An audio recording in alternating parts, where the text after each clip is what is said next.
So, saan kaya balak magbakasyon ng ilang kapuso celebrities? Alamin sa chika ni Aubrey Carampel.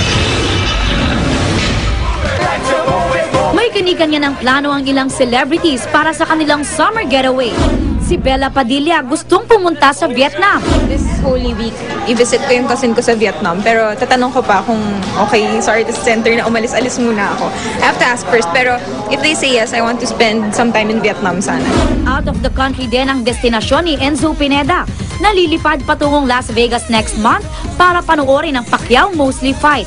Pero gusto rin daw niyang pumunta ng Boracay kasama ang pamilya at mga kaibigan. Sana, syempre, summer makapunta rin ako sa beach. Like last year, Boracay. Si Mark Heras naman dahil puno ang mga beach ngayong tag-init, iwas raw muna siya dito. Summer, basta sama-sama lang kami siguro. Pamilya, and malamang sila ina po. Nakatsikahan naman namin sa live chat ng IGMA.tv ang bida ng Captain Barbell na sina Richard Gutierrez at ang kanyang leading ladies na sina Michelle Madrigal at Isabel Oli.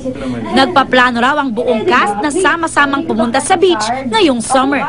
We're all friends sa set. Talagang very light yung atmosphere namin sa set. Lahat magkakaibigan. So, parang gusto rin namin magkaroon ng time na hindi lang sa trabaho pero outside work.